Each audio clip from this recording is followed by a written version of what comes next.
대상포진, 정말 흔한 병이죠. 그런데 우리가 당연하게 생각하는 그 치료법이 최선이 아닐 수도 있다면요? 오늘은 그 뻔한 이야기 뒤에 숨겨진 진실을 한번 제대로 파헤쳐보려고 합니다. 대상포진이요? 보통은 바이러스가 또 나를 공격했구나 이렇게 생각하시죠. 근데 사실은 그게 아닐 수 있다는 겁니다. 이건 외부의 공격이 아니라 우리 몸에 배터리가 거의 방전됐다고 제발 좀 쉬라고 보내는 아주 절박한 경고신호 같은 거예요. 오늘 모든 이야기는 바로 이 생각의 전환, 여기서부터 시작됩니다. 그래서 한번 스스로에게 물어봐야 해요. 지금 병원에서 당연하게 권하는 그 표준 치료법이 정말 내 몸을 위한 최선의 길일까요? 자, 그럼 첫 번째 이야기부터 시작해 볼게요. 대상포진의 진짜 원인은 사실 따로 있다는 겁니다. 바이러스를 적으로만 보는 게 왜 문제인지 그걸 좀 짚어보겠습니다. 여기 보시면 두 관점의 차이가 정말 극명하게 드러나죠? 한쪽은 바이러스를 그냥 없애야 할 적으로만 봐요. 그래서 억누르고 막으려고만 하죠. 근데 다른 한쪽은 이걸 내 몸에 생명력이 바닥났다는 신호로 해석합니다. 이 작은 관점의 차이가요, 치료의 방향을 완전히 180도 다른 곳으로 이끌어갑니다. 자, 이제부터 우리가 철석같이 믿어왔던 것들이 하나씩 무너지는 걸 보시게 될 겁니다. 그 첫 번째 타자는 바로 예방의 끝판왕으로 알려진 바로 그 백신입니다. 아마 들어보셨을 거예요. 백신 한 방이면 평생 예방됩니다. 이제 걱정 끝. 정말 달콤한 약속이죠. 이게 바로 백신이 우리에게 했던 약속이었습니다. 자, 그런데 이 데이터를 한번 보세요. 그 달콤한 약속이 어떻게 산산조각 나는지 아주 적나라하게 보여주거든요. 일본에서 나온 연구인데요. 생백신 효과가 접종 1년 뒤에는 68.7%. 이 정도만 나쁘지 않네? 쉽죠? 그런데요, 8년이 지나면, 와, 이게 믿어지세요? 4.2%로 그냥 뚝 떨어집니다. 이건 효과가 거의 없다고 봐야 하는 수준이죠. 네, 그래서 이 자료에서는 아주 단호하게 말합니다. 평생 면역이라는 건 사실 의학적 근거가 거의 없는 그냥 신화에 가깝다고요. 그럼 요즘 나온 신형 백신 싱그릭스는 다르지 않냐고요? 물론 초기 효과는 더 좋다고 해요. 하지만 이것도 결국 시간이 지나면 효과가 떨어지는 건 마찬가지입니다. 근데 진짜 무서운 건 따로 있어요. 바로 길랭 발해증후군이라는 이름도 어려운 이 부작용의 위험입니다. 이게 뭐냐면요. 쉽게 말해서 우리 몸을 지켜야 할 면역계가 갑자기 돌변해서 우리 신경을 공격하는 거예요. 최악의 경우엔 전신마비까지 올 수 있는 정말 끔찍한 병입니다. 바로 이 지점에서 우리는 이 섬뜩한 질문 앞에 서게 됩니다. 대상포진 신경통 좀 막아보려다가 전신마비가 될지도 모르는 위험을 감수하는 것, 이게 과연 합리적인 선택일까요? 자, 이번에는 예방이 아니라 이미 대상포진에 걸렸을 때 쓰는 서양의 약물 치료 이야기로 넘어가 볼게요. 이 치료가 어떻게 병을 낫게 하는 게 아니라 오히려 또 다른 문제를 만들어내는지 한번 보시죠. 이 표가 지금 표준 치료의 딜레마를 정말 잘 보여주는데요. 목표는 단 하나, 신경통을 억제하는 것이에요. 근데 그 대가가 어마어마합니다.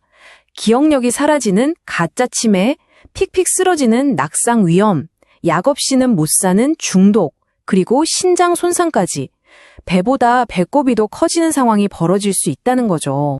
가짜 치매, 이 단어 정말 충격적이지 않나요? 대상포진 후 신경통에 가장 흔하게 쓰는 약이 있거든요. 근데 이 약이 통증 신호만 딱 차단하는 게 아니라 뇌 전체 스위치를 내려버리는 거예요. 그러니까 뇌가 멍해지고 기억력이 떨어지고 마치 진짜 치매 환자처럼 되는 거죠. 통증 하나 잡으려다가 나 자신을 잃어버릴 수도 있다는 겁니다. 끔찍하죠. 자료에 나오는 이 비유가 정말 기가 막힙니다. 대상포진에 스테로이드를 쓰는 건 불난집에 기름을 붓는 격이다. 한번 생각해보세요. 대상포진은 면역력이 약해져서 생긴 병이잖아요? 그런데 거기에다가 면역력을 더 떨어뜨리는 강력한 면역 억제제, 스테로이드를 쓴다. 이거야말로 정말 앞뒤가 안 맞는 모순적인 치료가 아닐까요? 자, 지금까지는 좀 암울한 이야기였죠.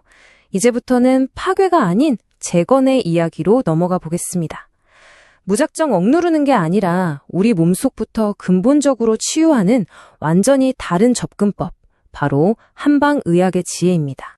한방치료에는 아주 명확한 4단계 로드맵이 있어요. 그냥 증상만 없애는 게 아닙니다.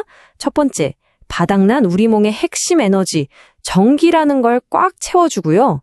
두 번째, 그 힘으로 무너진 면역군대를 다시 일으켜 세웁니다. 그리고 세 번째, 망가진 신경을 하나하나 복구하고 마지막 네 번째 단계에서 드디어 어떤 약에도 의존하지 않는 완전한 건강 상태를 이루게 하는 거죠. 이게 바로 진짜 치유 아닐까요?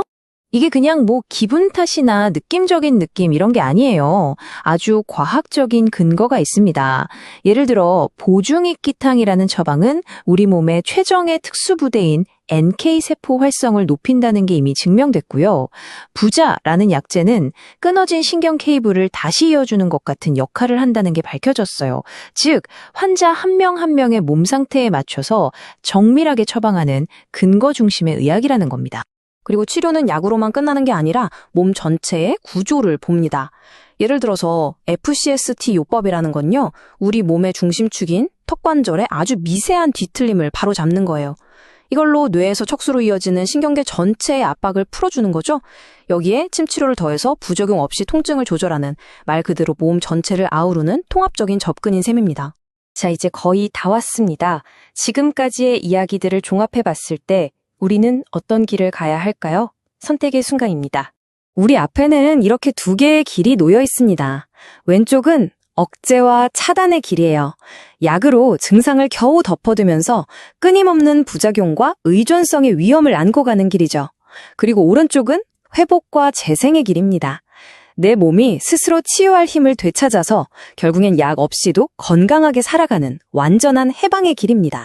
맞습니다. 진짜 목표는요, 바이러스의 공격에서 겨우 살아남는 게 아니에요. 내 몸의 환경 자체를 바이러스가 아예 살 엄두도 못 낼 만큼 건강하고 활기찬 곳으로 만드는 것. 이것이야말로 한방치료가 추구하는 궁극적인 예방이자 진짜 치유입니다. 오늘 우리는 대상포진을 완전히 다른 눈으로 보게 됐습니다. 여러분은 통증만 잠시 억제하시겠습니까? 아니면 내 몸의 생명력 자체를 되살리시겠습니까? 내 몸을 위한 진짜 선택, 이제 여러분의 몫입니다.